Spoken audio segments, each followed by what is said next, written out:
Motorkhana regulations vary around the world. For example, in Northern Ireland, specials can only be based on a Mini, whereas in Australia, they can be space frame chassis and they can have any sort of power plant that you like. We also have a class for space frame rear wheel drive specials. Locking the rear wheels by only using a handbrake means you have to take one hand off the steering wheel. But you don't have to do that with a special in Australia because you're allowed to have fiddle brakes operated by your feet.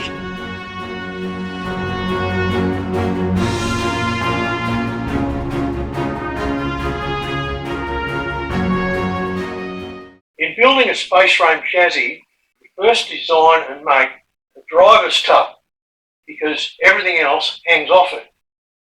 Race car framework at the front and the rear is nearly always made from round tubing because of the bends it requires.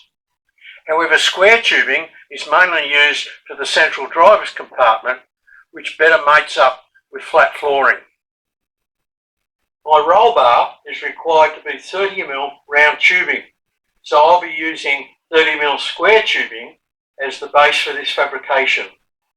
My front and rear subframes are positioned on the build table to give me the desired wheelbase, 1.8 metres being the minimum, and that gives me the length that this tub needs to be. The width of the tub is determined by our rules, just under 750mm.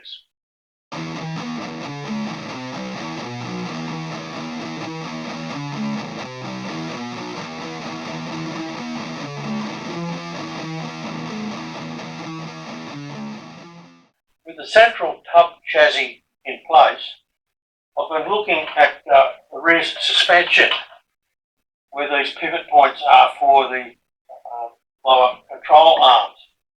With this central point on the rear cross member, where the lower control arms mount, this is so close I was looking at putting a bracket here to support that. And then when I stood back and had a bigger look, I realised, well, if I do that and support it out here, I don't need this rear subframe from the Corolla and the mounts that I've made. I don't need that at all. I just need to mount, fabricate mounts to hold those long bolts that the pivot arms swing on. So that's what I'm going to do. I'll get rid of this and I'll bring some tubing around. It will be much neater. Pick up a second anchor point for those long bolts for the suspension and go back around to the corners of the chassis.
One of the key components of my driver compartment chassis is the main roll bar. It's just a simple U shape.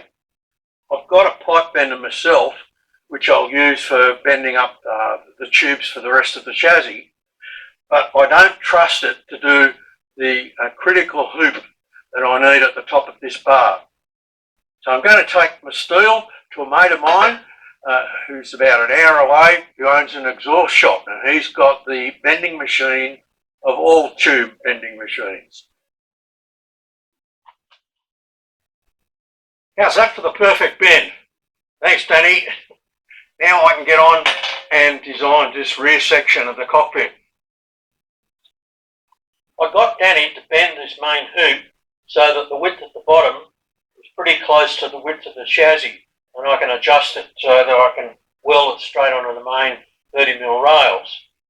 As far as the backwards and forwards of that hoop goes, it needs to be clear of my head with the seat in the most rearward position, which is about where it is now. The height of the roll bar is determined by our rules, which say there has to be 50mm clearance between the top of your helmet and an imaginary line drawn from the top of the hoop to the top of the front structure of the car. Let's make that imaginary line.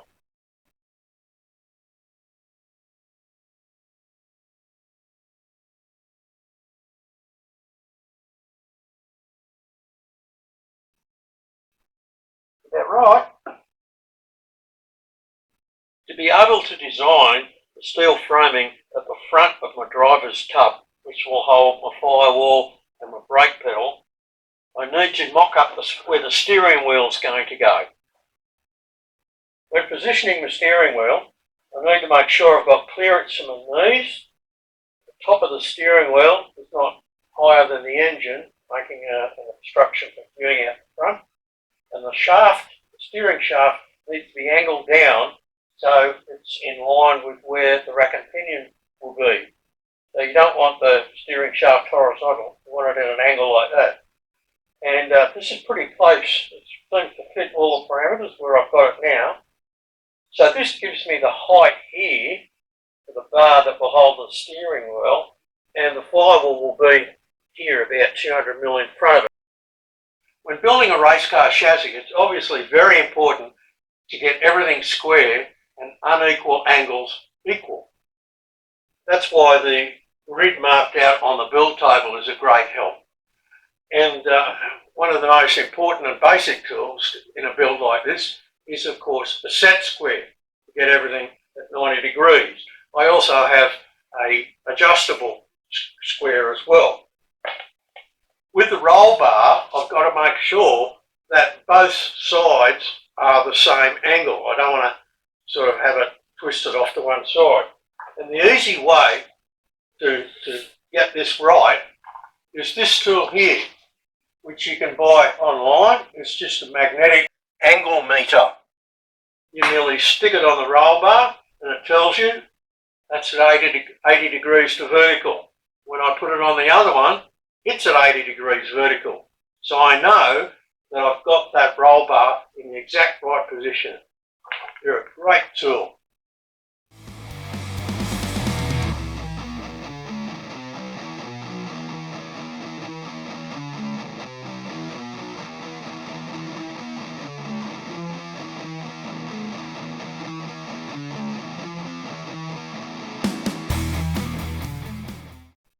At first I thought I'd make the framing for the firewall out of square tubing to match the main chassis rails.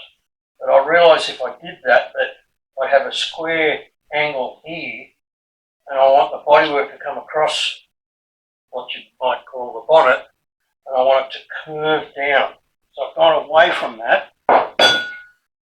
and I've bent up 25mm pipe, which is plenty strong enough just for a firewall, and curve that, and that will give me that curving shape in the bodywork when I make the fiberglass carbon fibre panels to go over the top.